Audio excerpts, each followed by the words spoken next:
2003년의 어느 화창한 봄날이었습니다. 남쪽의 끝자락, 밤나무 언덕이 병풍처럼 둘러싸인 한적하고 평화로운 농촌 마을. 도시의 번잡함을 떠나 조용히 도자기 공방을 열고자 했던 젊은 부부가 이 마을에 정착했습니다. 부부가 매입한 곳은 오랫동안 사람의 발길이 닿지 않아 담쟁이 덩굴이 벽을 칭칭 감고 있는 낡은 청기와 집이었습니다.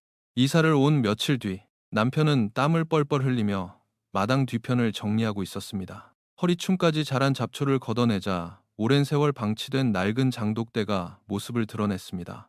금이 간 항아리들을 치우고 바닥을 평평하게 다지려던 남편은 장독대를 받치고 있던 가장 아래쪽 대리석 밑돌을 지렛대로 들어 올렸습니다. 수십 년은 좋게 그 자리에 있었을 법한 무거운 돌이었습니다. 돌이 육중한 마찰음을 내며 밀려나는 순간 남편은 무언가 기묘한 위화감을 느꼈습니다. 돌 아래의 흙이 주변과 달랐기 때문입니다. 단단하게 다져진 땅이 아니라 누군가 인위적으로 깊게 파낸 뒤 다시 덮어놓은 듯 흙이 헐거웠고 색깔마저 검고 축축했습니다. 호기심에 삽을 가져와 그곳을 몇 번 파내려가던 남편의 삽 끝에 무언가 딱딱한 것이 걸렸습니다. 조심스럽게 흙을 털어내자 90년대 구멍가게에서나 팔 법한 낡고 붉게 녹슨 캐러멜 철통 하나가 딸려 나왔습니다. 흙투성이가 된 철통을 열어본 부부는 그 안에 담긴 내용물을 보고 등줄기에 서늘한 한기를 느꼈습니다. 귀중품이나 돈은 없었습니다. 그 안에는 부러진 유아용 플라스틱 머리핀 하나, 그리고 빛바랜 폴라로이드 사진 한 장이 전부였습니다. 사진 속에는 낡고 해진 스웨터를 입은 5명의 꼬마 아이들이 앙상한 겨울나무들이 서 있는 배경 앞에서 서로의 손을 꼭 쥔 채 희미하게 웃고 있었습니다. 가장 큰 아이가 14살쯤, 막내는 고작 4살쯤 되어 보였습니다. 하지만 부부를 소름 돋게 만든 것은 아이들의 모습이 아니었습니다. 사진의 가장자리에 5 아이들의 손을 이끌고 나란히 서 있는 한 어른의 형상이 있었습니다. 그런데 누군가 날카로운 송곳이나 칼끝 같은 것으로 그 어른의 얼굴 부분만 형체를 알아볼 수 없을 정도로 사진의 인화지가 찢겨나갈 만큼 잔인하게 긁어놓았던 것입니다. 숨을 죽이고 사진을 들여다보던 남편의 시선이 사진 오른쪽 하단으로 향했습니다. 흐릿하게 찍힌 날짜 1994년 11월 15일. 그리고 그 날짜 위 사진의 하얀 테두리 부분에는 검붉게 굳어버린 오래된 핏자국 같은 얼룩이 선명하게 묻어 있었습니다. 불길한 예감에 휩싸인 부부는 그 길로 사진을 들고 마을 어귀의 낡은 식당과 이장을 찾아갔습니다. 낡은 앞치마를 두르고 찌개를 끓이던 식당 여주인은 부부가 내민 사진을 보자마자 들고 있던 스텐 쟁반을 바닥에 요란하게 떨어뜨렸습니다. 덜덜 떨리는 손으로 입을 틀어막은 그녀의 눈동자에는 9년 전의 잊힌 공포가 고스란히 떠올라 있었습니다. 이거 최 씨네 5남매잖아. 1994년 마을 끝자락 밤나무 골짜기 아래 쓰러져가는 판잣집에는 최 씨 성을 가진 5남매가 살고 있었습니다. 건설 현장에서 일하시던 부모님이 불의의 사고로 한꺼번에 세상을 떠난 뒤 14살 맏오빠부터 4살 배기 막내까지 덩그러니 남겨진 가여운 아이들이었습니다. 동네 사람들의 동정 어린 시선 속에서 찌그러진 양은 냄비에 라면을 끓여 먹으며 서로의 체온에 의지해 겨울을 버티던 아이들. 그런데 1994년 그의 첫눈이 내리던 매서운 겨울밤, 5명의 아이들이 연기처럼 마을에서 증발해버렸습니다. 방 안에는 먹다 남은 찬 밥덩이와 낡은 이불이 그대로 있었지만 아이들의 흔적은 어디에도 없었습니다.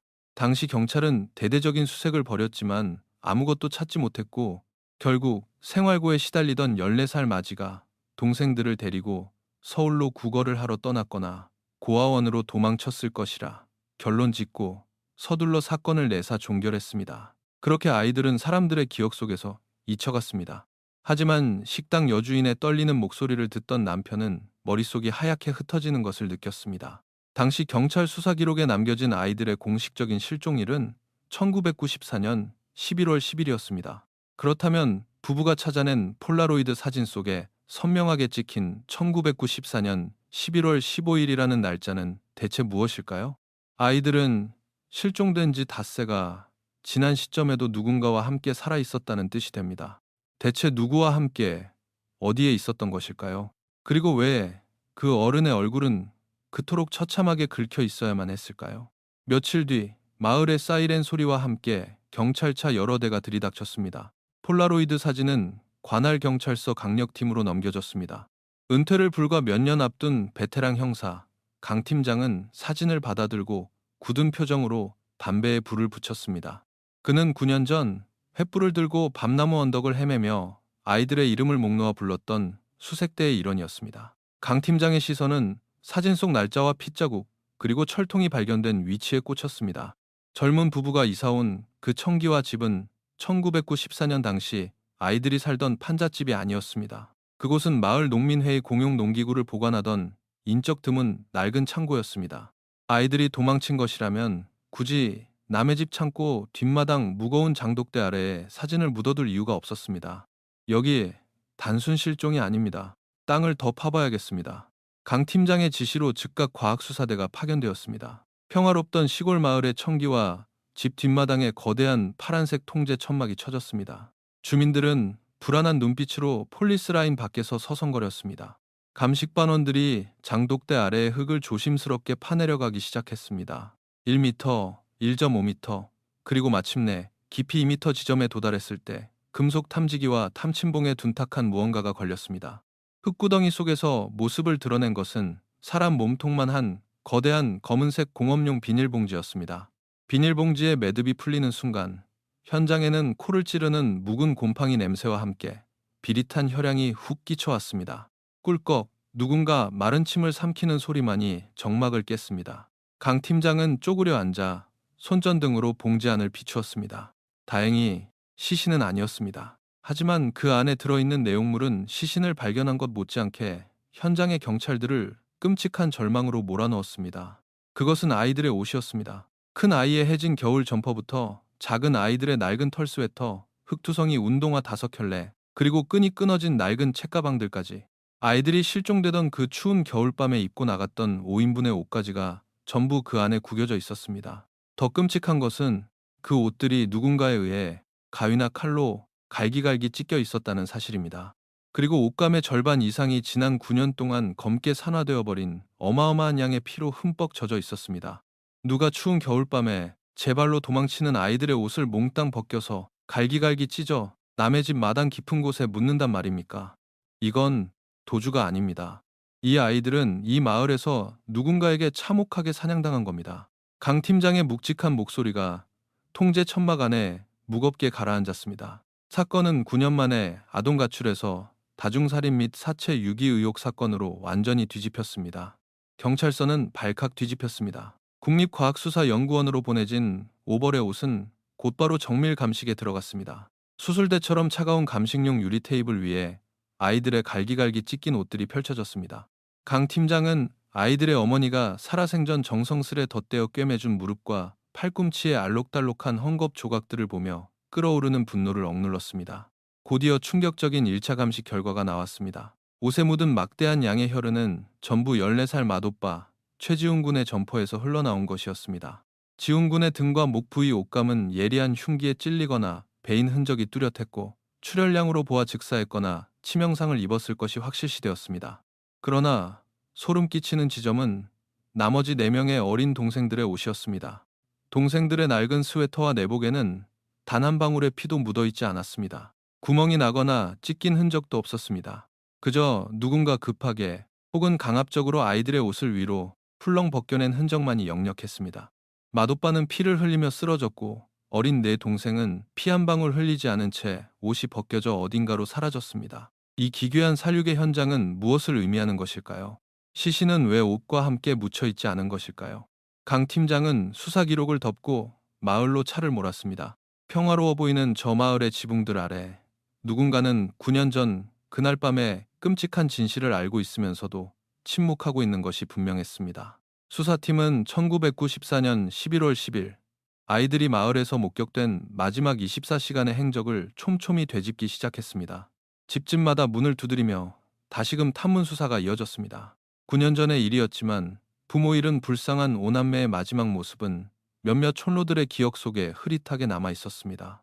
실종 당일 늦은 오후 맏오빠 지훈이는 유난히 추워진 날씨 탓에 덜덜 떠는 동생들을 위해 동네를 돌며 버려진 골판지와 깨진 스티로폼 박스들을 구하러 다녔다고 합니다. 얇은 판잣집 벽 틈새로 새어들어오는 칼바람을 막아보려는 처절한 몸부림이었습니다. 그러다 결정적인 증언이 확보되었습니다. 동네에서 오랫동안 파지를 주어 연명하던 꼬부랑 할머니 한 분이 밤나무 언덕 아래 버려진 옛 시외버스 정류장에서 지훈이를 목격했던 것입니다. 그날 저녁 무렵이었어. 하늘에서 막 첫눈이 날리기 시작했는데 지훈이, 그 불쌍한 놈이 버스 정류장 앞에서 어떤 어른 사내놈이랑 삿대질을 해가며 크게 말다툼을 하고 있더라고. 아이고, 어린 놈이 누굴 믿고 그리 악을 쓰는지. 내가 겁이 나서 다가가진 못하고 멀찍이서 지켜만 봤지. 할머니는 치매 기운이 있어 그 사내의 얼굴은 기억하지 못했습니다. 마을 사람인지 외지인인지조차 불분명했습니다. 하지만 할머니의 코끝에 선명하게 남아있는 단서가 하나 있었습니다. 그 사내놈이 담배를 뻑뻑 피워대는데 우리가 아는 그 담배 냄새가 아니었어. 숨이 턱턱 막힐 정도로 매캐하고 지독한 그 외국 배 타는 놈들이나 몰래 들여와 핀다는 그 독한 양담배 냄새. 눈보라 속에서도 그 냄새가 어찌나 코를 찌르던지 아직도 잊히지가 않아. 매캐하고 지독한 밀수입 싸구려 입담배의 냄새. 1994년 당시 이 조용한 농촌 마을에서 그런 이질적인 담배를 피우던 인물은 누구였을까요? 강 팀장의 수첩에 첫 번째 단서가 적혔습니다. 같은 시각 경찰청 영상분석실에서는 부부가 발견했던 얼굴 없는 폴라로이드 사진에 대한 정밀 복원 작업이 한창이었습니다. 전문가들은 사진 표면에 긁힌 자국들을 분석해 어떻게든 인물의 이목구비를 살려보려 했지만 인화지 자체가 깊게 파여나가 얼굴 복원은 불가능하다는 판정을 내렸습니다. 그러나 그들은 얼굴 대신 사진의 배경에 주목했습니다. 팀장님, 이 사진 배경 말입니다. 처음엔 그냥 겨울 헐벗은 나무들이 서 있는 야산인 줄 알았는데 확대해서 명암비를 조절해보니 그게 아닙니다.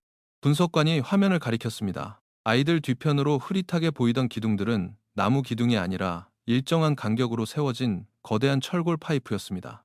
그리고 그 뒤로 둥글게 휘어진 반투명한 벽면과 커다란 보온 덮개롤이 산더미처럼 쌓여 있는 것이 윤곽을 드러냈습니다. 그곳은 자연 상태의 야산이 아니라 농작물을 재배하기 위해 지어진 거대한 비닐하우스 내부였습니다.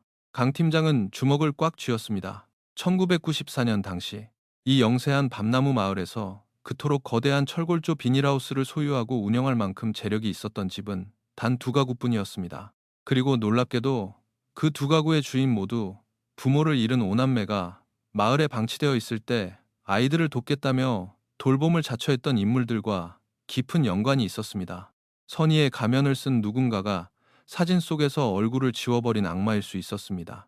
수사의 초점은 점차 아이들의 일상 깊숙한 곳으로 파고들었습니다. 강 팀장은 마도가 지훈이 다녔던 지역 중학교로 찾아가 오래된 생활기록부를 뒤졌습니다. 백발이 성성한 당시의 담임교사는 지훈의 이름을 듣자마자 안경을 벗고 참았던 눈물을 터뜨렸습니다. 지훈이는 정말 머리가 맑고 똑똑한 아이였습니다. 하지만 학교에 오면 늘 책상에 엎드려 죽은 듯이 잠만 잤죠. 혼내지 못했습니다. 밤마다 어린 동생들 넷을 먹이겠다고 그 캄캄한 밤나무 산을 플래시 하나 들고 헤매며 상품 가치가 떨어져 버려진 알밤들을 주워 모았거든요.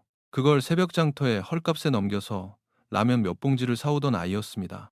담임교사는 서랍 깊은 곳에서 오래된 수첩을 꺼냈습니다. 지훈이가 사라지기 며칠 전이었습니다. 교무실로 저를 찾아와 조심스럽게 묻더군요. 선생님, 어른의 허락 없이 미성년자 혼자 은행 통장을 만들 방법이 있나요? 라고요. 강 팀장의 눈빛이 날카로워졌습니다. 통장이요? 라면 살 돈도 없던 아이가 무슨 돈이 생겨서 통장을 만든답니까? 저도 이상해서 물어봤죠. 그랬더니 지훈이가 수줍게 웃으면서 그러더군요. 동네에 아주 좋은 아저씨가 한 분 계신데 그분이 자기들 5남매를 전부 도시에 있는 커다란 사탕 공장에 취직시켜주기로 약속했다고요. 거기 가면 따뜻한 방도 있고 동생들 배불리 먹일 수도 있다면서 공장에서 월급을 받으면 저금할 통장이 필요하다고 했습니다. 사탕 공장, 아이들이 발견된 장독대 미철통이 바로 옛날 캐러멜 깡통이었습니다. 누군가 달콤한 거짓말로 가난하고 절망에 빠진 오남매를 꿰어냈던 것입니다. 도대체 지훈이는 왜 통장이 필요했을까? 그 어린아이가 감당하기 어려운 큰돈의 정체가 있었던 것은 아닐까? 강 팀장은 즉시 아이들의 부모가 사망했던 건설 현장 사고 기록을 추적했습니다. 옆 고을의 대규모 아파트 건설 현장이었습니다. 당시 부실 공사로 붕괴 사고가 났고 아이들의 부모를 포함한 인부들이 사망했습니다. 건설사 측의 보상 내역을 열람하던 강 팀장은 보고서를 집어던질 뻔했습니다. 당시 건설사는 언론의 질타를 막기 위해 유가족들에게 파격적인 사망 보상금을 지급했습니다. 1994년 화폐 가치로 서울의 번듯한 아파트 한 채를 사고도 남을 어마어마한 거액이었습니다. 그러나 이 돈은 미성년자인 오남매의 손에 들어가지 않았습니다.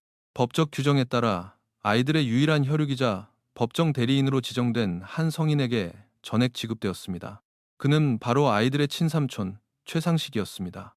최상식은 도박과 알코올 중독에 빠져 시외각의 허름한 여인숙을 전전하며 살던 인간 쓰레기였습니다. 조카들이 추위에 떨며 밤을 주울 때 단 한 번도 들여다보지 않던 인간이었습니다. 경찰청 지능범죄팀의 협조를 얻어 1994년 당시 최상식의 은행 계좌 거래 내역을 확보한 강 팀장은 출력된 종이를 쥐고 온몸을 덜덜 떨었습니다. 기록지에 찍힌 날짜 1994년 11월 11일 오전 9시 5분. 다섯 남매가 마을에서 감쪽같이 사라진 바로 다음날 아침이 밝자마자 삼촌 최상식은 은행 문이 열리기를 기다렸다는 듯 뛰어들어가 보상금 전액을 현금과 수표로 전액 인출해 바닥까지 비워버렸던 것입니다. 우연일 리 없었습니다. 조카들이 사라진 직후 그들의 목숨값이나 다름없는 거액을 현금으로 뽑아 잠적한 삼촌. 9년의 세월을 뛰어넘어 서늘하고 추악한 진실의 첫 번째 퍼즐 조각이 그 기괴한 모습을 드러내고 있었습니다. 1994년 11월 11일 오전, 다섯 남매가 텅 빈 판잣집에 싸늘한 냉기만을 남겨둔 채 흔적도 없이 사라진 바로 다음 날이었습니다. 아이들의 유일한 피부치였던 삼촌 최상식은 조카들의 실종 사실을 경찰에 알리기는커녕 가장 먼저 은행으로 달려가 부모의 사망 보상금을 전액 현금으로 인출했습니다. 가난하고 어린 조카들의 목숨값으로 그는 도박빚을 청산하고 술집을 전전했습니다. 9년이라는 세월이 흐른 2003년, 수사팀은 시외각의 한 허름한 요양병원에서 최상식을 찾아냈습니다. 과거의 탐욕스러웠던 모습은 온데간데 없고 심각한 간경화로 복수가 차올라 병상에 웅크린 초라한 노인만이 가쁜 숨을 몰아쉬고 있었습니다. 병실 안에는 소독약 냄새와 찌든 알코올 냄새가 역겹게 뒤섞여 있었습니다. 강 팀장은 말없이 다가가 최상식의 눈앞에 뒷마당에서 파낸 부러진 머리핀과 핏자국이 묻은 폴라로이드 사진을 들이밀었습니다. 순간 초점 없던 노인의 눈동자가 공포로 크게 확장되었습니다. 조카들 피를 팔아먹으니 그동안 술맛이 달았습니까? 당신이 1994년 11월 10일 밤 그 판잣집에서 아이들을 끌고 갔지. 이 강 팀장의 낮고 서늘한 추궁에 최상식은 사색이 되어 손을 내저었습니다. 기침을 토해내며 그가 억울하다는 듯 울부짖었습니다. 아닙니다. 형사님, 맹세코 아닙니다. 돈에 눈이 멀어 은행으로 달려간 건 맞지만 내가 내 핏줄을 죽이진 않았어요. 그날 밤 보상금을 혼자 차지하려면 애물단지 같은 조카놈들을 고아원에 쳐넣어야겠다는 생각에 판잣집으로 찾아갔습니다. 그런데 방바닥은 얼음장 같고 애들놈들은 쥐새끼 한 마리 안 보이고 다 사라진 뒤였단 말입니다. 변명인지 진실인지 알 수 없는 노인의 절규를 차갑게 내려다보던 강 팀장에게 최상식이 떨리는 손가락을 들어 폴라로이드 사진 속 얼굴이 지워진 어른의 손을 가리켰습니다. 이것 보쇼. 여기 아이들 손을 잡고 있는 이 어른의 그림자, 내 손이 아닙니다. 이놈은 새끼손가락이 없지 않소. 나는 10손가락이 다 멀쩡하게 붙어있단 말이오. 그의 말대로였습니다. 사진 속 어른의 손은 교묘하게 각도가 틀어져 있었지만 자세히 보면 왼쪽 새끼손가락이 첫 번째 마디부터 절단되어 뭉툭한 형태를 띠고 있었습니다. 돈에 눈이 먼 삼촌이 남긴 뜻밖의 단서. 수사는 즉각 새로운 국면을 맞이했습니다. 강 팀장과 형사들은 1994년 당시 마을에 거주했던 남성들 중 새끼손가락이 결손된 인물들을 이잡듯 뒤지기 시작했습니다. 목수, 철공소 직원, 예초기를 쓰다 다친 농부 등 수십 명의 주민등록 자료와 병원 진료 기록이 샅샅이 스크리닝되었습니다. 그 결과 단 3명의 남성으로 용의군이 좁혀졌습니다. 한 명은 이미 노안으로 사망했고 다른 한 명은 당시 심각한 뇌졸중으로 거동이 불가능했던 상태였습니다. 그리고 남은 마지막 한 사람. 그는 마을 어귀에서 작은 목공소를 운영하던 50대 남성 황 씨였습니다. 더욱이 황 씨는 경찰이 이전에 비닐하우스 배경을 분석하며 유력한 용의 선상에 올려두었던 마을의 대형 비닐하우스 소유주 2명 중 한 사람이기도 했습니다. 모든 정황이 하나의 붉은 실처럼 황 씨를 향해 연결되고 있었습니다. 강 팀장은 곧장 형사들을 대동하고 황 씨의 목공소로 향했습니다. 낡은 슬레이트 지붕 아래 톱밥 먼지가 뿌옇게 날리는 작업장 안에서 황 씨가 나무를 켜고 있었습니다.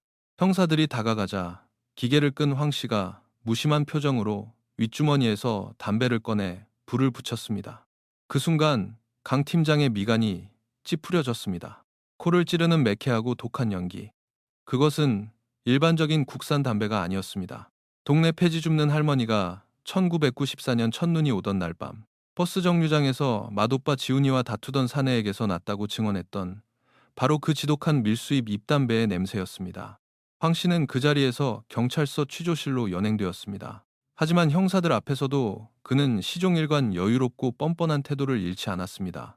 얼굴이 긁힌 폴라로이드 사진을 보여주자 황 씨는 대수롭지 않다는 듯 코웃음을 쳤습니다. 아, 이거 내 비닐하우스 맞소. 이 사진 속 손도 내 손 맞고요. 그런데 이게 뭐 어쨌단 겁니까?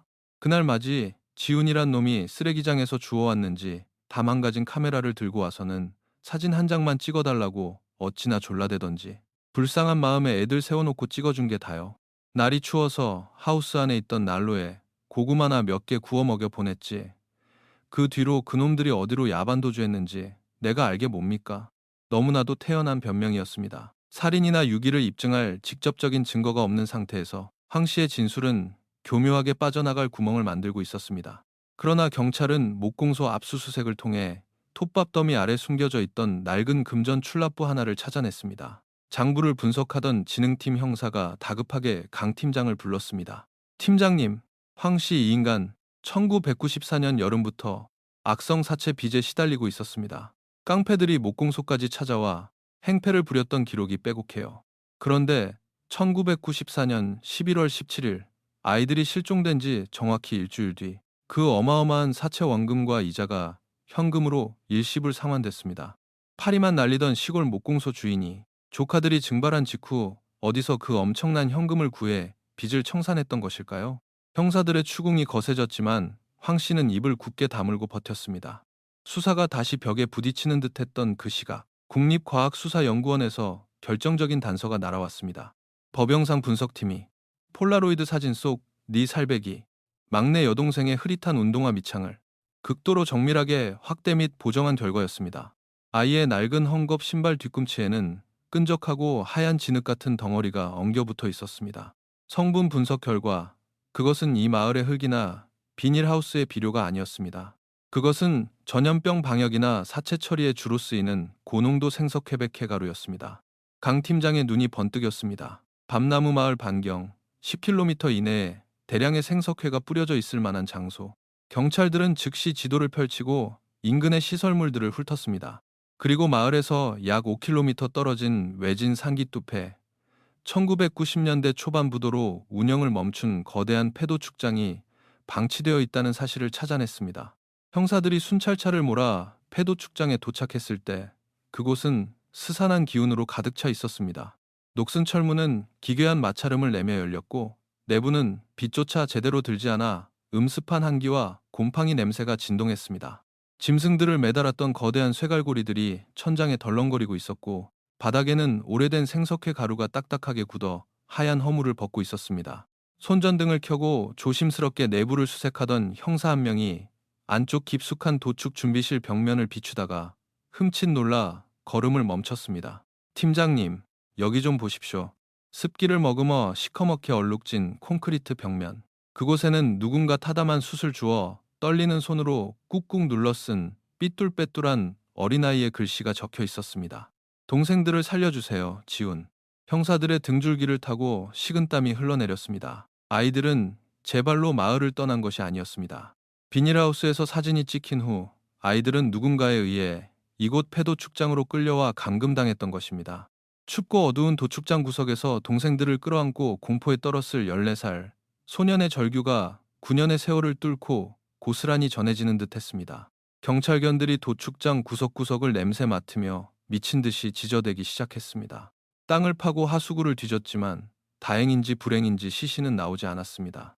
대신 관리사무소로 쓰이던 쓰레기 더미방 한 구석에서 1994년 11월에 발권된 남쪽 끝 항구 도시들로 향하는 고속버스 승차권 영수증 수십 장이 구겨진 채 발견되었습니다. 당시 이 지역 경찰서의 오래된 미제 사건처를 꿰뚫고 있던 강 팀장은 승차권의 도착지들을 보는 순간 끔찍한 직감에 사로잡혔습니다. 1994년 당시 남쪽의 외딴 섬 염전이나 불법 원양어선 등에는 심각한 노동력 착취가 만연했습니다. 돈이 없고 연고가 없는 가출 청소년이나 고아들을 헐값에 넘겨받아 노예처럼 부리던 인신매매 조직들이 암약하던 시기였습니다. 이 패도 축장은 버려진 시설이 아니라 아이들을 육지에서 섬으로 빼돌리기 전 임시로 숨겨두던 인신매매 조직의 비밀 중간 집결지였던 것입니다.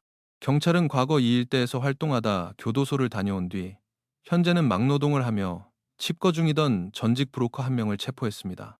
멱살을 틀어진 강 팀장의 협박과 회유 끝에 브로커의 입에서 충격적인 진실이 흘러나왔습니다. 맞소, 94년 11월 중순쯤이었지. 그 밤나무 마을 쪽에 사는 지인한테 연락을 받았소이다. 쓸만한 애새끼들이 무더기로 들어왔으니 물건값 쳐서 가져가라고. 그래서 도축장으로 트럭을 몰고 갔고 넘겨받은 애들을 배 타는 놈들한테 팔아넘겼지. 그게 내 죗값이오. 강 팀장이 떨리는 목소리로 물었습니다.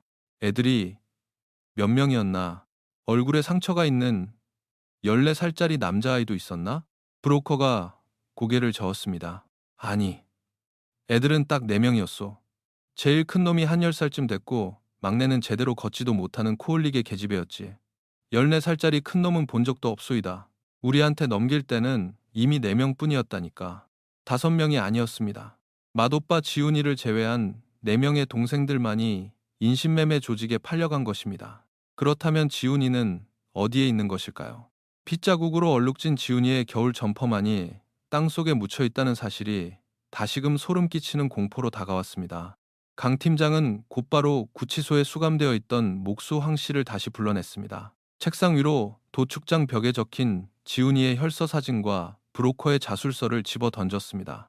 사채 빚 갚은 돈, 이거 애들 팔아넘긴 돈 맞지? 당장 바른 대로 말해. 지훈이, 어쨌죠? 내 놈이 도축장에서 큰아이를 죽이고 남은 4명을 브로커한테 팔아넘긴 거잖아. 강압적인 분위기와 명백한 물증 앞에 뻔뻔하던 황 씨의 얼굴이 마침내 하얗게 질렸습니다. 그가 무너지듯 의자에서 미끄러지며 오열하기 시작했습니다.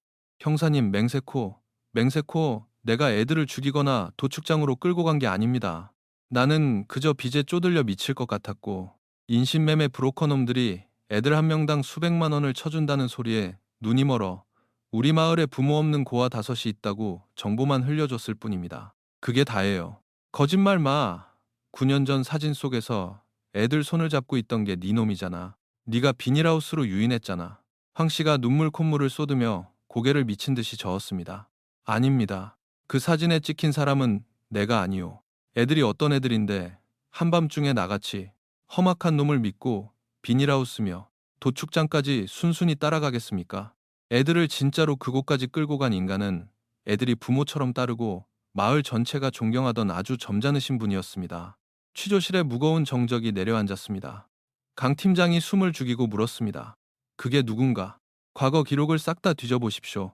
1994년 그해 겨울 애들이 사라졌을 때 경찰에 가장 먼저 달려가 가출 신고를 하고 눈물 흘리며 애들을 찾겠다고 수색대까지 꾸렸던 인간. 그 인간이 진짜 악마란 말이오. 강 팀장은 그 자리에서 굳어버렸습니다. 1994년 11월의 수사기록부. 가장 첫 장에 적힌 신고자의 이름.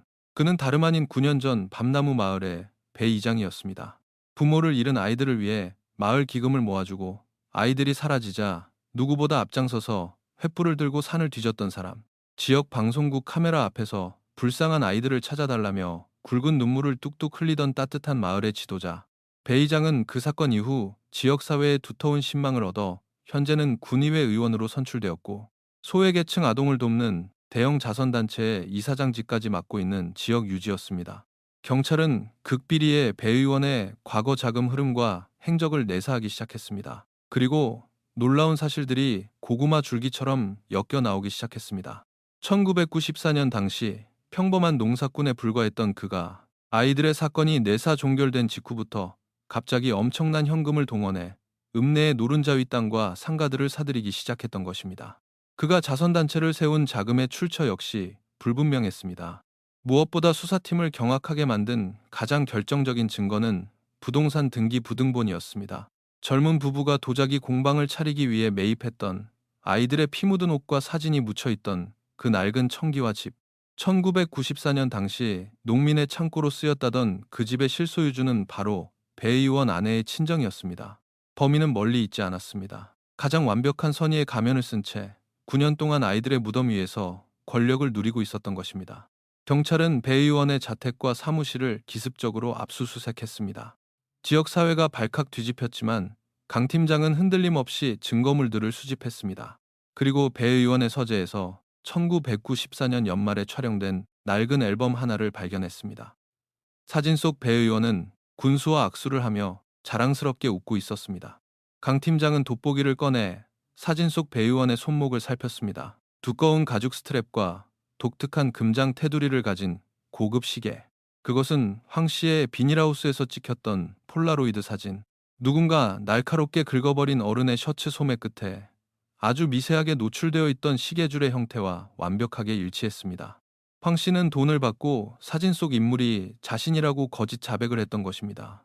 진짜 악마는 폴라로이드 사진 속에서 아이들의 손을 다정하게 쥐고 있던 배 의원이었습니다. 모든 퍼즐이 맞춰지는 듯 했습니다. 배 의원이 아이들을 비닐하우스로 꿰어내 폴라로이드 사진을 찍어 안심시킨 뒤 인적 없는 도축장으로 끌고 갔다. 그곳에서 반항하는 맏오빠 지훈이를 살해해 옷을 벗겨 묻고 남은 네 아이를 인신매매 조직에 팔아넘겼다. 경찰은 배 의원을 살인 및 약취유인, 사체유기 혐의로 긴급 체포할 준비를 마쳤습니다. 하지만 바로 그날 밤, 며칠 밤을 새워가며 지훈이의 옷에 묻은 혈흔을 분석하던 국립과학수사연구원의 법의학 팀장이 강 팀장에게 다급한 전화를 걸어왔습니다. 강 팀장님, 체포영장 청구 미루세요. 우리가 완전히 틀렸습니다.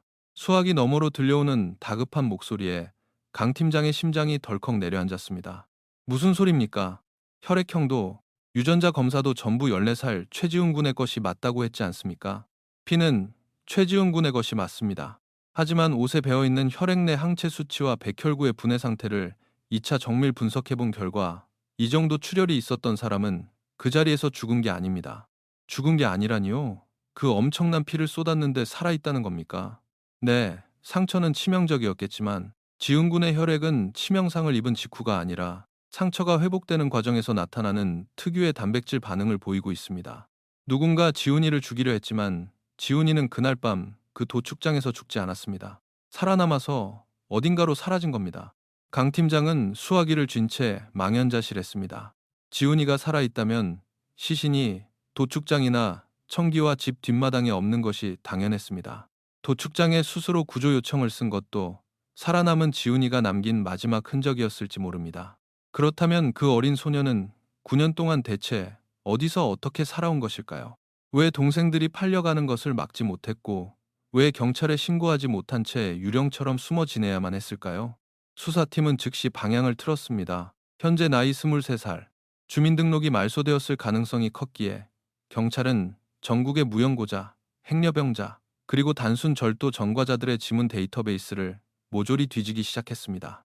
특히 1994년 11월 이후 기록된 인물 중 머리나 목 부위에 심각한 자상이나 타격 흉터가 남아있는 청년들을 집중적으로 걸러냈습니다.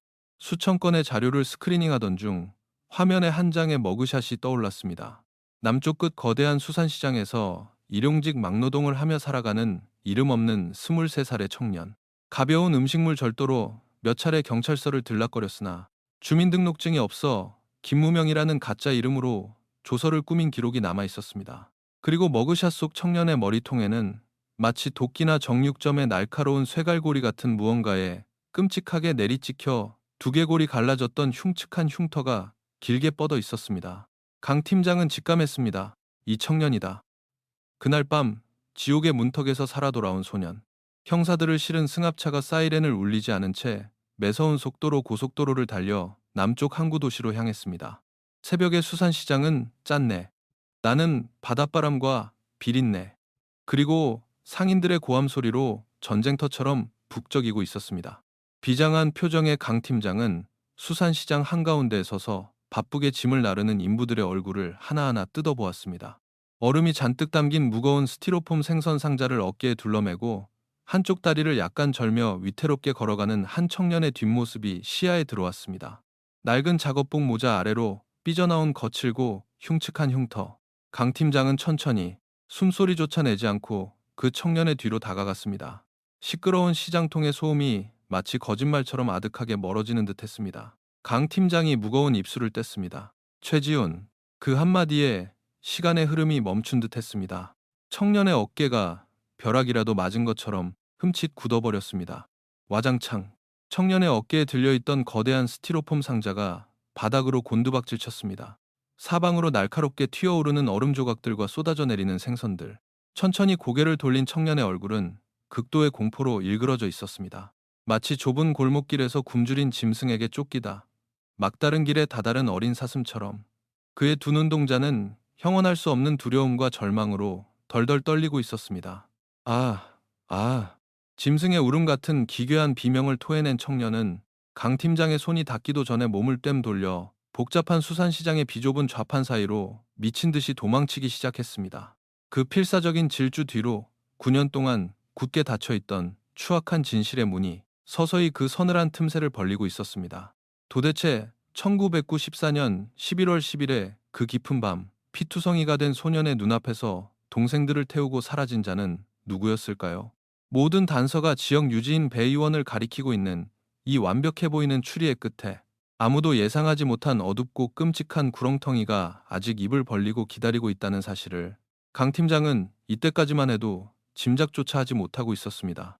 남쪽 끝 거대한 수산시장의 비린내 나는 좁은 골목을 질주하던 청년은 결국 얼음 상자들이 쌓여있는 막다른 길에 다다르고 말았습니다.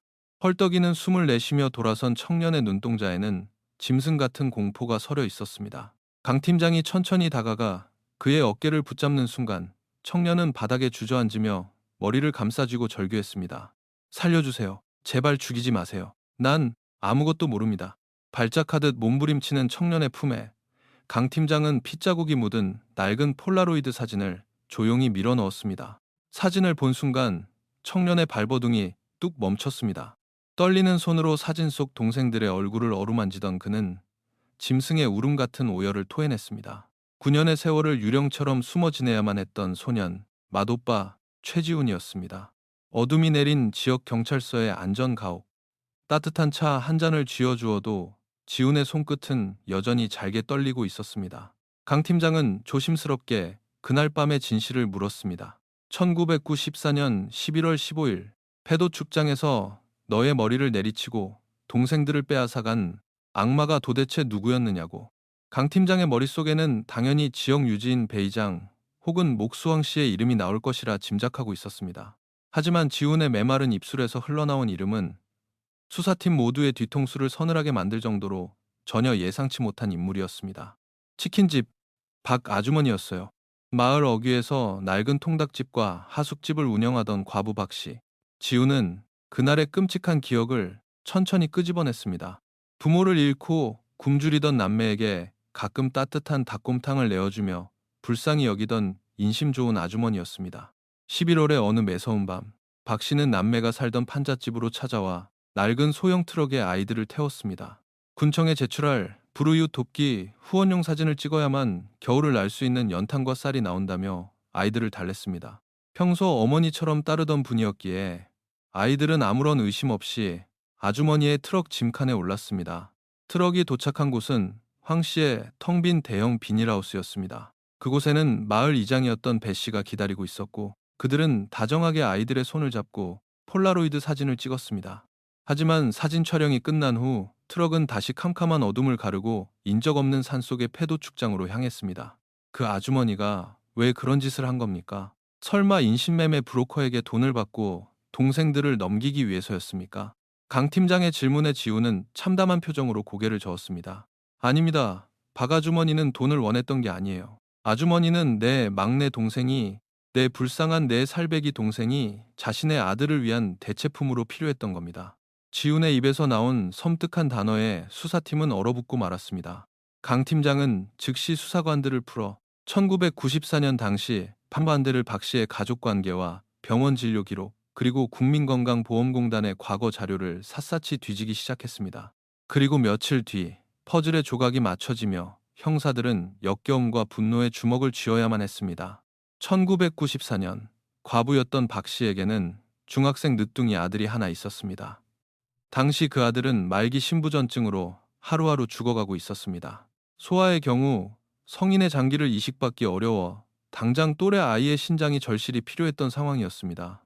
공식적인 대기 명단으로는 가망이 없자 박 씨는 어둠의 경로를 통해 불법 장기 이식 수술을 알선하는 브로커와 접촉했습니다. 수술비와 장기 매입 비용을 합치면 천문학적인 액수였습니다. 영세한 치킨집을 운영하던 그녀에게 그런 거액이 있을 리 만무했습니다. 바로 그때 마을의 유지였던 배 이장이 그녀에게 검은 손을 내밀었던 것입니다. 부모 없이 버려진 최씨의 오남매. 배 이장은 인신매매 조직에 아이들을 팔아넘겨 거액의 몫을 챙기고 그 대가로 가장 어린 4살배기 막내의 몸을 박씨 아들의 수술용으로 내어주겠다는 악마의 거래를 제안했습니다. 아이들의 실종일과 박씨 아들의 불법 수술일은 소름 끼치도록 일치했습니다. 비록 불법 수술의 부작용으로 박씨의 아들은 한 달 뒤 세상을 떠났지만 그 끔찍한 기록은 고스란히 남아 사건의 잔혹한 동기를 증명하고 있었습니다.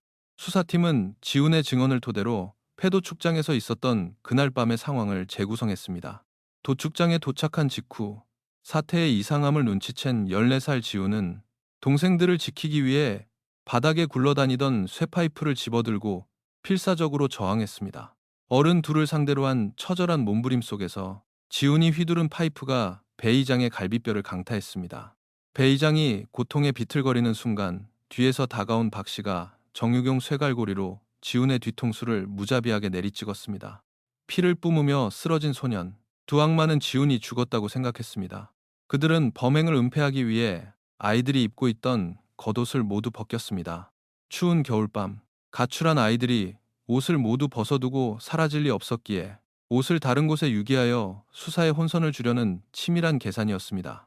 가까스로 의식을 되찾은 지훈의 흐릿한 시야에 들어온 마지막 장면은 브로커의 트럭에 짐짝처럼 실려가는 3명의 동생들, 그리고 검은 비닐 포대에 담긴 채 차가운 바닥에 늘어져 있던 막내 동생의 작은 체구였습니다. 자신마저 죽으면 동생들을 영영 찾을 수 없을 거라는 본능적인 공포에 지훈은 피를 흘리며 산속으로 도망쳐 수산시장의 밑바닥 인생으로 숨어들었던 것입니다. 사건의 뼈대가 드러나자 수사는 급물살을 탔습니다. 강 팀장은 즉각 치킨집 과부 박 씨를 긴급 체포했습니다. 세월이 흘러 백발의 노인이 된 그녀는 사위가 사준 고급 아파트에서 안락한 노후를 보내고 있었습니다. 조사실로 끌려온 그녀는 처음엔 치매에 걸린 척 헛소리를 하며 범행을 완강히 부인했습니다. 그러나 매직미러 너머에서 뚜벅뚜벅 걸어 들어온 청년 지훈의 흉측한 머리 흉터를 본 순간 그녀는 비명을 지르며 바닥에 혼절하고 말았습니다. 정신을 차린 박 씨는 덜덜 떨며 범행의 일부를 자백했습니다. 그날 밤 빗자국이 낭자한 아이들의 옷가지를 검은 비닐에 담아 남의 집 장독대 아래 깊숙이 묻은 것은 사실이라고 실토했습니다. 배 이장의 지시를 따랐을 뿐이라는 변명도 잊지 않았습니다. 하지만 강 팀장이 흙투성이가 된 구형 캐러멜 철통과 폴라로이드 사진, 그리고 부러진 머리핀을 책상 위에 내려놓자 박 씨의 눈이 휘둥그레졌습니다. 이건 모릅니다. 내가 옷을 묻을 때 이런 깡통은 없었어요. 맹세합니다. 난 옷이든 비닐봉지만 파묻고 도망쳤을 뿐이라고요. 그녀의 반응은 연기가 아니었습니다. 강 팀장의 뇌리에 강렬한 의문이 스쳤습니다.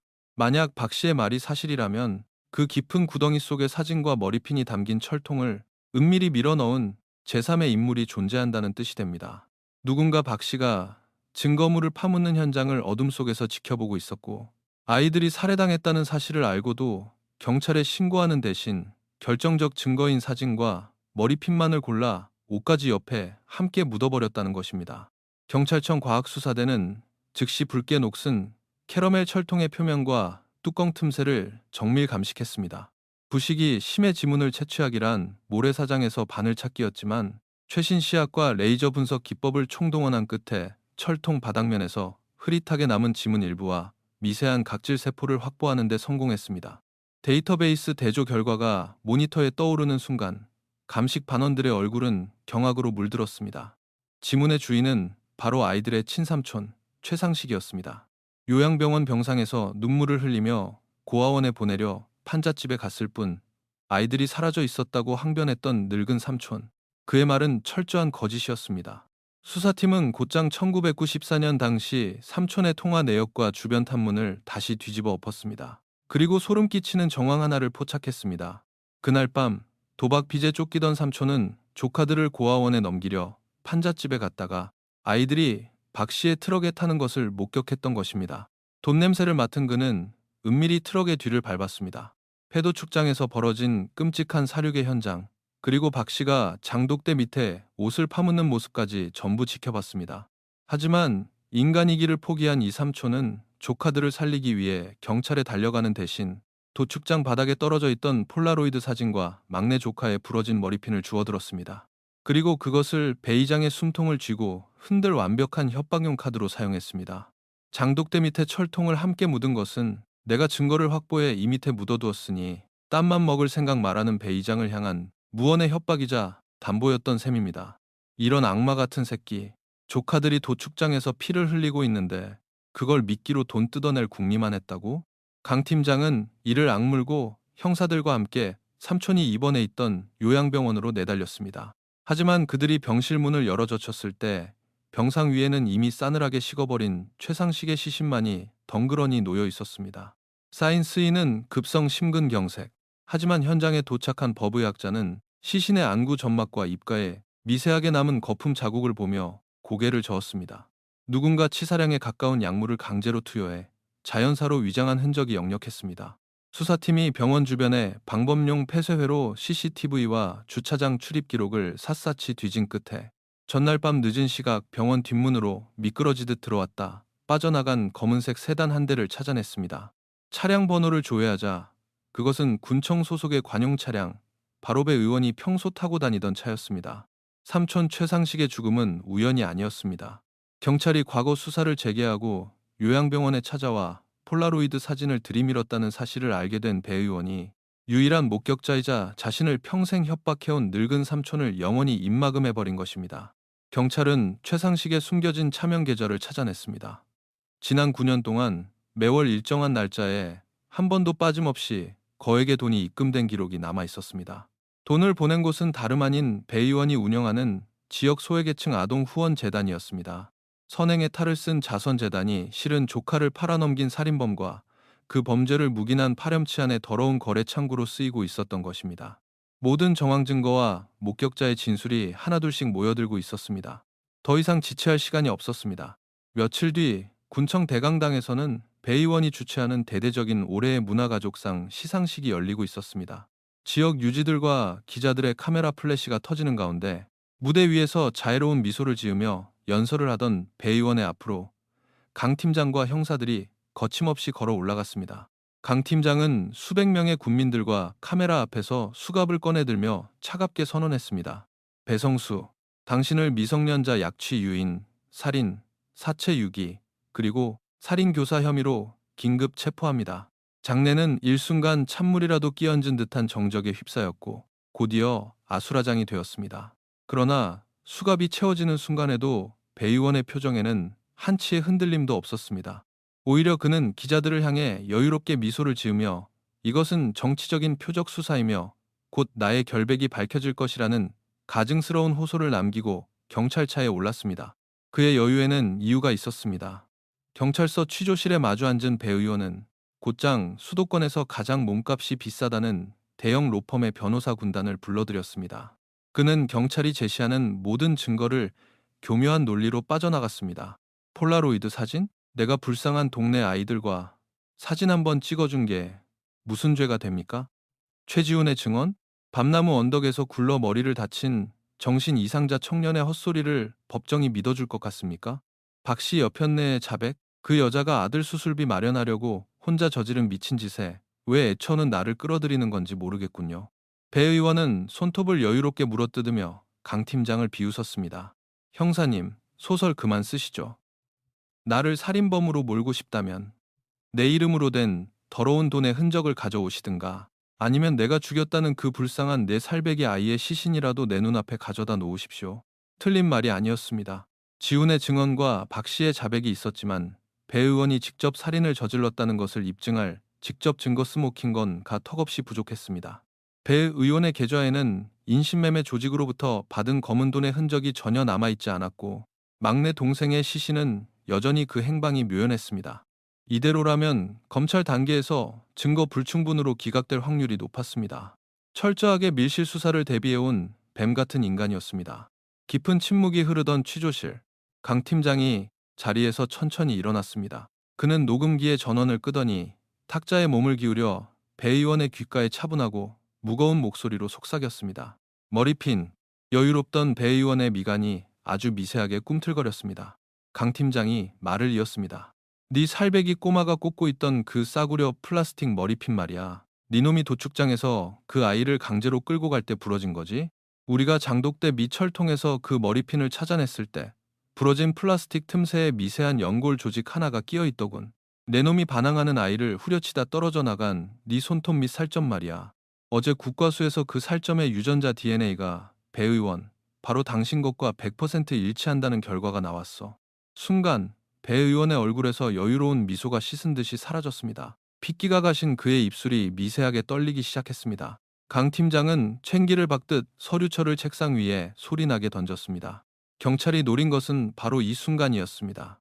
심리적으로 흔들린 틈을 타 수사팀은 배 의원이 은닉한 검은 돈의 흐름을 맹렬히 추적했습니다. 은행 기록에 남지 않는 현금 다발. 1994년 당시 거액의 현금을 세탁할 수 있는 가장 흔한 방법은 금괴뿐이었습니다. 형사들은 지역 내의 오래된 금은방들을 이 잡듯 뒤지기 시작했습니다. 그리고 낡은 귀금속 상가를 운영하던 칠순의 노인에게서 결정적인 진술을 확보해냈습니다. 기억나고 말고요. 1994년 11월 중순쯤이었어. 지금 배 의원 그 양반이 한밤중에 뒷문으로 찾아와서는 웬 젖은 스티로폼 박스 하나를 들이밀더라고. 열어보니까 비린내 나는 얼음 사이로 지폐 다발이 꽉 차 있었어. 그 축축하고 냄새나는 돈을 전부 금괴로 바꿔갔지.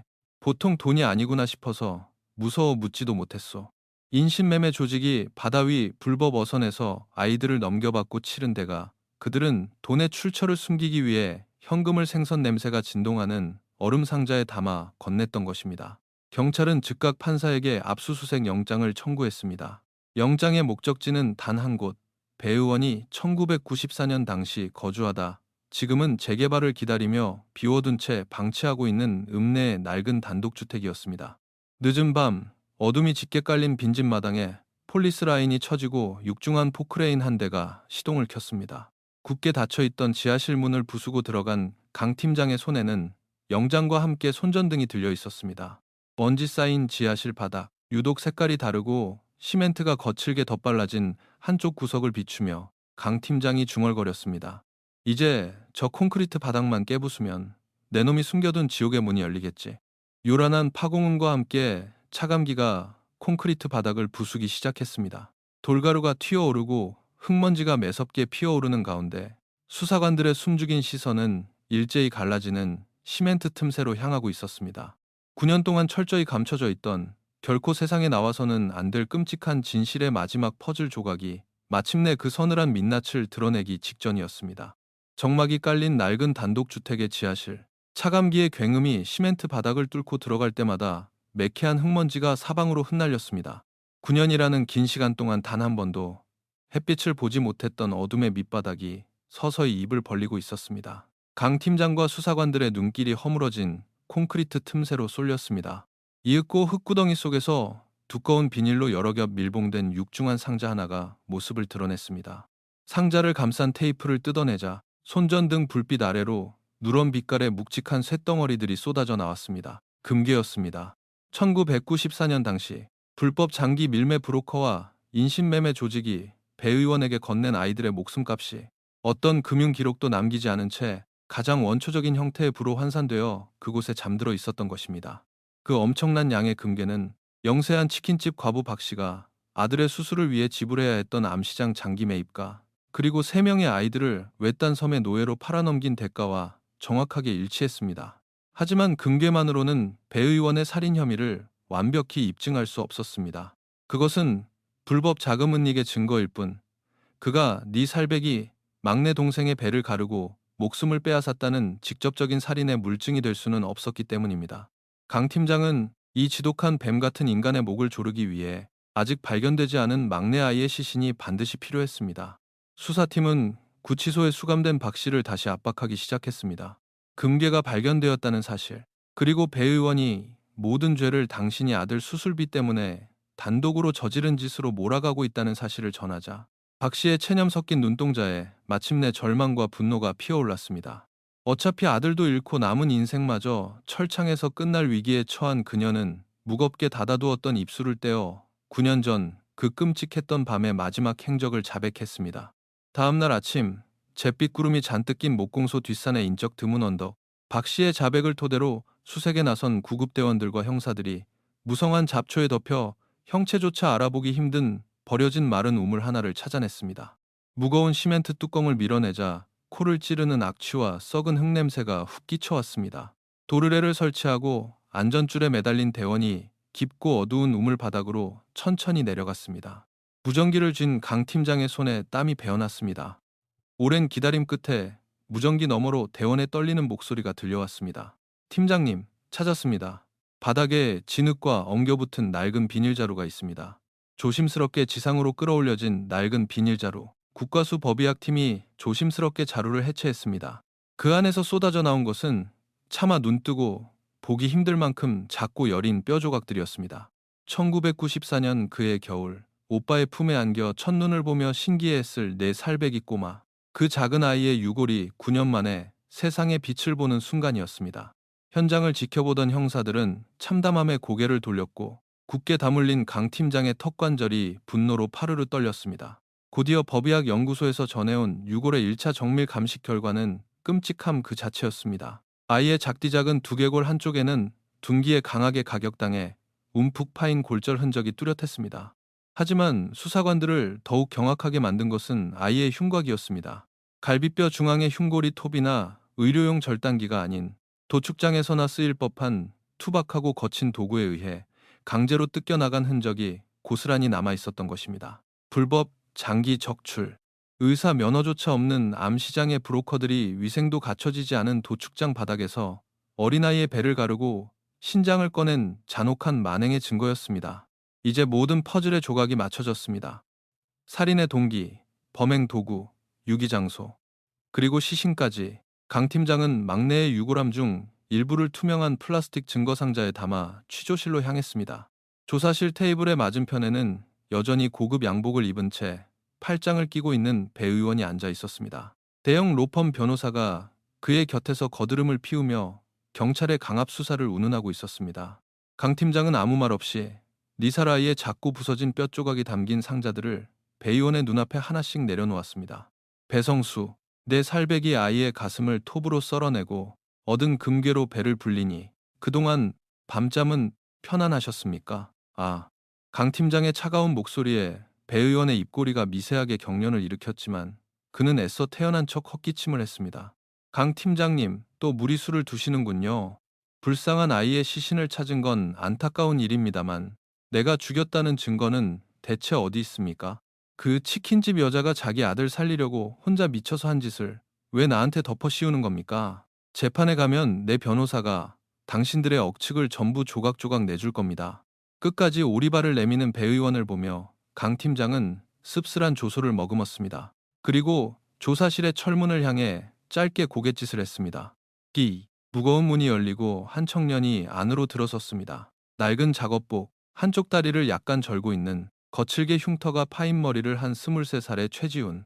9년 전 피투성이가 된 채 산속으로 도망쳐 수산시장 밑바닥을 전전해야 했던 맏오빠가 살아 돌아와 자신을 노려보고 있는 모습을 본 순간 배 의원의 눈동자가 처음으로 거칠게 흔들렸습니다. 지훈은 테이블 위로 다가가 배 의원을 뚫어질 듯 응시했습니다.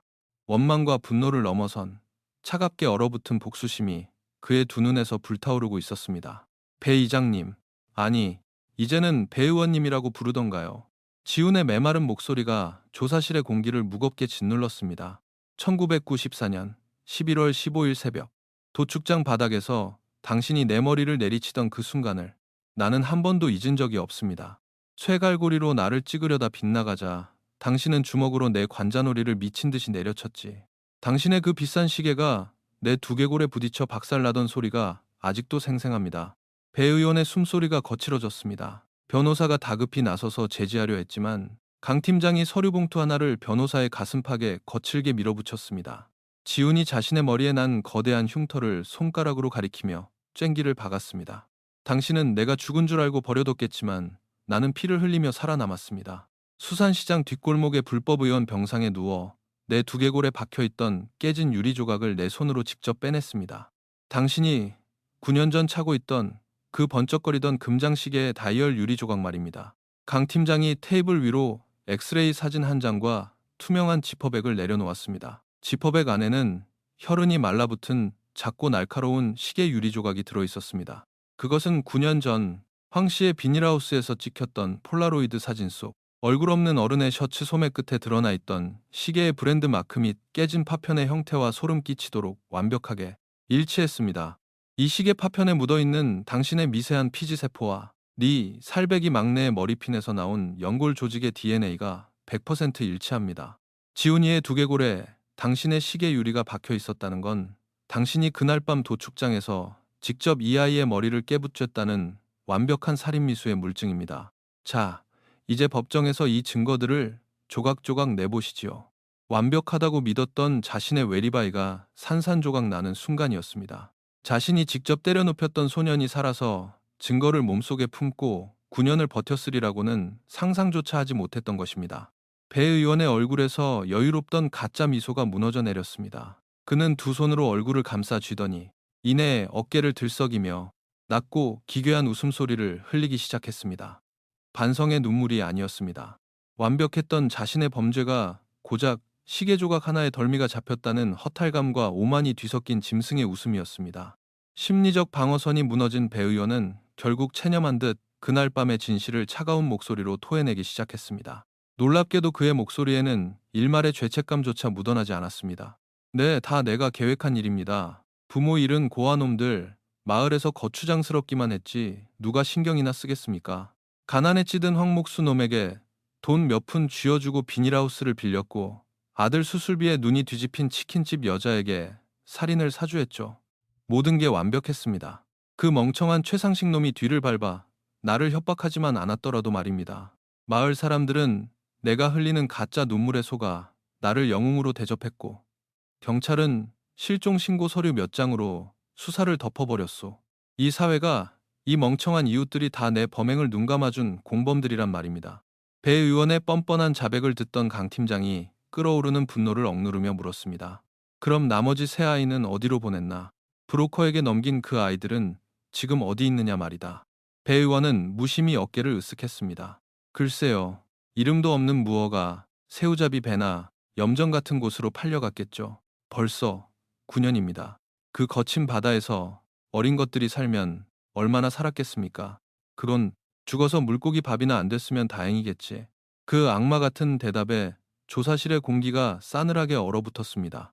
지우는 주먹을 꽉 쥔 채 피가 나도록 입술을 깨물었고 강 팀장은 당장이라도 배 의원의 목을 조르고 싶은 충동을 억누르며 조사실을 박차고 나갔습니다. 수사팀은 당장 해양경찰청과 연계하여 1994년 당시 브로커들이 아이들을 넘겼을 것으로 추정되는 남해안의 인적 드문 무인도와 불법 염전, 원양어선 기지들을 샅샅이 뒤지기 시작했습니다. 수백 장의 해도와 과거 선박 입출항 기록을 대조하는 지루하고 끈질긴 추적 끝에 지도에도 제대로 표기되지 않은 외딴 섬의 불법 염전과 멸치잡이 배들이 유력한 용의 선상에 올랐습니다. 짙은 해무가 깔린 어느 깊은 밤, 중무장한 해경특공대와 수사팀을 태운 고속정 수십 대가 소리 없이 외딴 섬으로 접근했습니다.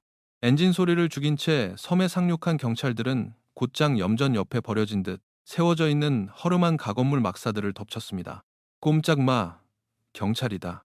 문이 부서지며 들어간 막사 안의 풍경은 그야말로 생지옥이었습니다. 코를 찌르는 생선 썩은 내와 배설물 냄새가 진동하는 비좁은 방 안에는 노예처럼 노동력을 착취당하며 짐승보다 못한 삶을 연명하고 있는 수십 명의 무연고자들과 지적 장애인들이 겁에 질려 웅크리고 있었습니다. 강 팀장은 손전등을 비추며 그 앙상한 얼굴들 사이를 다급하게 헤집고 다녔습니다. 최씨 가문 아이들, 목덜미에 붉은 점이 있는 아이들 없나? 한참을 수색하던 중 구석의 낡은 이불 더미 속에서 두 명의 청년이 부둥켜 안은 채 떨고 있는 모습이 발견되었습니다. 한 명은 지속적인 구타로 인해 한쪽 눈의 시력을 완전히 잃어 초점이 없는 20살의 청년이었고 다른 한 명은 배에서 그물 롤러에 다리가 끼어 뼈가 기형적으로 굳어버린 18살의 절름발이 청년이었습니다. 잔뜩 겁을 먹고 형사들의 손길을 피하던 두 청년의 목덜미 아래에는 최 씨 가문 특유의 붉은 반점이 흐릿하게 남아 있었습니다. 9년 전 브로커의 트럭에 짐짝처럼 실려갔던 지훈의 남동생들이었습니다. 강 팀장은 눈시울이 붉어진 채 두 청년의 손을 꼭 쥐었습니다. 이제 괜찮다. 우리가 늦어서 미안하다. 형 지훈이가 너희를 애타게 기다리고 있어. 지훈이라는 형의 이름이 나오는 순간 초점 없던 동생들의 눈동자에서 굵은 눈물이 주르륵 흘러내렸습니다. 하지만 기쁨도 잠시. 강 팀장이 조심스럽게 물었습니다. 그런데 같이 끌려왔던 여동생은 어디 있니? 너희 바로 밑에 있던 9살짜리 여동생 말이다. 그 질문에 두 형제는 바닥에 엎드린 채 짐승처럼 오열하기 시작했습니다. 형제 중 둘째가 쉰 목소리로 더듬거리며 말했습니다. 우리 수진이 5년 전에 죽었어요. 배에서 매일 맞고 굶다가 심한 폐렴에 걸렸는데 선장놈이 약 하나 안 사주고 쓰레기 취급을 했어요. 결국 밤새 기침만 하다가 차가운 선창 바닥에서 숨을 거뒀습니다. 선장놈이 죽은 동생을 낡은 그물에 둘둘 말아서 밤바다에 던져버렸어요. 우리가 막으려고 발버둥 치다가 이렇게 눈이 멀고 다리가 부러진 겁니다. 강 팀장은 눈을 질끈 감았습니다. 구출의 기쁨은 가장 가혹하고 잔인한 상실의 아픔으로 덮여버렸습니다. 다섯 남매 중 막내는 도축장의 차가운 시멘트 바닥에서, 그리고 넷째는 이름 모를 깊은 밤바다 한가운데에서 영영 집으로 돌아오지 못할 길을 떠나버린 것입니다. 며칠 뒤 지역 경찰서 로비는 연일 보도되는 충격적인 사건의 전말을 취재하기 위해 몰려든 수십 명의 기자들로 발디딜 틈이 없었습니다. 수많은 카메라 플래시가 번쩍이는 가운데 조사실의 문이 열리고 지훈이 걸어 나왔습니다. 그리고 반대편 복도 끝에서 경찰의 부축을 받으며 한쪽 눈을 잃은 둘째와 다리를 저는 셋째가 나타났습니다.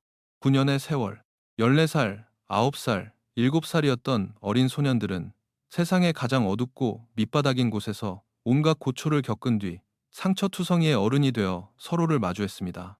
형, 지훈이 형, 내 동생들 살아있었구나. 지켜주지 못해서 미안하다. 형이 미안해. 세 형제는 복도 한가운데서 서로를 부둥켜 안고 바닥에 주저앉은 채 짐승처럼 통곡했습니다. 그들의 찢어지는 듯한 울음소리는 경찰서 안의 모든 사람들을 숙연하게 만들었습니다. 오랫동안 수많은 흉악 범죄를 다뤄왔던 산전수전 다 겪은 강 팀장마저 창밖으로 고개를 돌린 채 몰래 소매로 눈물을 훔쳐야만 했습니다. 이 비극적인 오남매의 사연은 전국적인 공분을 불러일으켰습니다. 방송과 신문은 연일 인면수심의 배의원과 마을 사람들의 무관심을 강하게 질타했습니다. 하지만 사건이 일어났던 밤나무 마을의 반응은 대중의 기대와는 소름 끼치도록 달랐습니다. 진실이 밝혀진 후 마을 사람들은 반성이나 참회를 하기는커녕 오히려 불쾌감을 드러냈습니다. 아니, 옛날에 이미 끝난 일을 왜 지금 와서 파헤쳐가지고 동네 망신을 시키는 거야? 우리 동네가 살인마 동네로 소문이 나서 당장 땅값 떨어지게 생겼잖아. 그 도자기 굽는 젊은 부부놈들이 남의 집 장독대를 파고 지랄을 하는 바람에 이 사달이 난 거 아니여. 평범하고 선량해 보이던 시골 이웃들의 민낯은 이토록 잔인했습니다. 그들은 9년 전 아이들이 학대당하고 사라졌을 때 침묵했던 것처럼 지금도 자신들의 알량한 재산과 체면만을 지키기 위해 이기적인 분노를 쏟아냈습니다. 결국 진실의 단초를 찾아냈던 도자기 공방의 젊은 부부는 마을 사람들의 노골적인 따돌림과 괴롭힘을 견디지 못하고 도망치듯 마을을 떠나야만 했습니다. 평범한 악어이 지배하는 닫힌 사회의 서늘한 폭력이었습니다. 해가 바뀌어 열린 1차 공판. 지역 법원의 방청석은 발 디딜 틈 없이 꽉 찼습니다. 피고인석에 선 배 의원은 여전히 꼿꼿한 자세로 무죄를 주장하려 했지만 낱낱이 파헤쳐진 증거와 증인들 앞에서 그의 변명은 힘을 잃었습니다. 공판검사는 떨리는 목소리로 논고를 읽어 내려갔습니다. 피고인 배성수는 마을의 지도자라는 지위를 악용하여 부모를 잃고 가장 보호받아야 할 어린 남매들을 가장 잔혹한 방법으로 착취하고 살해했습니다. 돈과 권력을 향한 그의 탐욕은 네 살배기 아이의 배를 가르고 어린 아이들을 노예로 팔아넘기는 짓조차 서슴지 않게 만들었습니다. 더욱 끔찍한 것은 그가 자신의 죄를 감추기 위해 9년 동안 위선적인 자선사업가 행세를 하며 사회를 기만했다는 사실입니다. 법이 허락하는 가장 무거운 형벌로 이 파렴치한 범죄를 단죄해야만 합니다. 재판장의 무거운 침묵 끝에 선고가 내려졌습니다. 배성수, 무기징역, 불법 수술과 유기를 도운 치킨집 박씨, 징역 15년. 아이들을 유인하는 데 가담한 목수 황씨. 징역 10년. 탕, 탕, 탕, 탕, 탕, 탕, 탕. 재판장의 차가운 둔탁한 나무망치 소리가 법정에 울려 퍼졌습니다. 살인마들은 평생 세상과 격리되는 벌을 받게 되었습니다. 하지만 방청석 한 구석에 서로의 손을 꼭 쥐고 앉아있던 세 형제의 얼굴에는 어떤 후련함이나 기쁨도 없었습니다. 법의 심판이 내려졌다고 해서 바다에 버려진 여동생과 차가운 땅 속에서 죽어간 막내가 살아 돌아오는 것은 아니었기 때문입니다. 공민은 실현되었으나 잃어버린 9년의 세월과 찢겨나간 영혼은 어떤 판결로도 보상받을 수 없었습니다. 2003년의 겨울, 매서운 바람과 함께 첫눈이 내리던 날, 밤나무 마을의 옛 청기와 집 뒷마당에 새 청년이 조용히 찾아왔습니다. 마을을 쫓기듯 떠나간 젊은 부부가 남겨둔 말라 죽은 감나무 아래의 작은 돌재단 앞이었습니다. 지훈과 두 동생은 재단 위에 따뜻한 흰쌀밥 5그릇을 나란히 올렸습니다. 그리고 그 옆에는 국과수의 기술을 빌려 긁혀나갔던 흉측한 어른의 모습을 완전히 지워내고 5남매의 맑고 천진난만한 미소만을 온전히 복원해낸 폴라로이드 사진 한 장을 조심스럽게 내려놓았습니다. 세 형제는 말없이 밤나무 언덕으로 걸음을 옮겼습니다. 지훈의 품에는 막내의 유골이 고운 재가 되어 담긴 작은 단지가 안겨 있었습니다. 눈 내리는 언덕 위에서 지훈은 동생의 하얀 뼈가루를 바람에 날려 보냈습니다. 차가운 도축장 바닥이 아닌 첫눈이 내리던 날 오빠들의 품에서 가장 행복하게 웃었던 이 밤나무 언덕의 흙으로 돌아가 영원한 안식을 누리기를 기도하며 세 형제는 눈 내리는 마을을 뒤로 한 채 서로의 어깨를 감싸 안고 영원히 그곳을 떠났습니다. 9년의 세월 동안 땅속에 묻혀있던 낡은 철통 하나가 쏘아올린 잔혹한 진실. 사건은 서류상으로 영원히 종결되었고 살인자들은 차가운 독방에 갇혔습니다. 평화롭던 밤나무 마을은 다시 예전의 일상으로 돌아간 듯 보였습니다. 시장통의 치킨집은 다른 주인을 맞아 닭을 튀겼고 버스 정류장 앞에는 여전히 노인들이 모여 담소를 나누었습니다. 하지만 마을 사람 중 그 누구도 청기와 집 뒷마당 쪽으로는 고개를 돌리지 않았습니다. 밤나무 언덕에 바람이 불 때면 사람들은 약속이라도 한 듯 창문을 굳게 걸어 잠갔습니다. 그들은 알고 있었을 것입니다. 이 모든 비극이 단지 배 이장이라는 한 악마의 손에서만 비롯된 것이 아님을. 이웃의 아픔을 모른 척 눈 감아버린 차가운 무관심, 진실 앞에서도 자신의 이익만을 계산하던 비겁한 침묵, 그리고 그 평범한 일상 속에 도사리고 있던 인간의 가장 끔찍한 이기심이 이 사건의 진짜 공범이었다는 사실을 말입니다.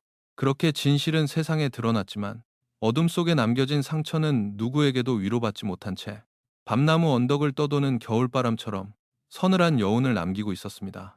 이것으로 1994년 어느 겨울밤에 사라졌던 5남매, 그 9년 뒤에 밝혀진 장독대 및 폴라로이드 사진에 얽힌 참혹하고도 슬픈 범죄의 재구성을 모두 마칩니다. 오늘도 평범해 보이는 우리 주변의 어느 골목, 어느 닫힌 문 뒤에서 누군가의 침묵 속에 또 다른 진실이 묻혀가고 있는 것은 아닐까요? 이야기를 들어주셔서 감사합니다.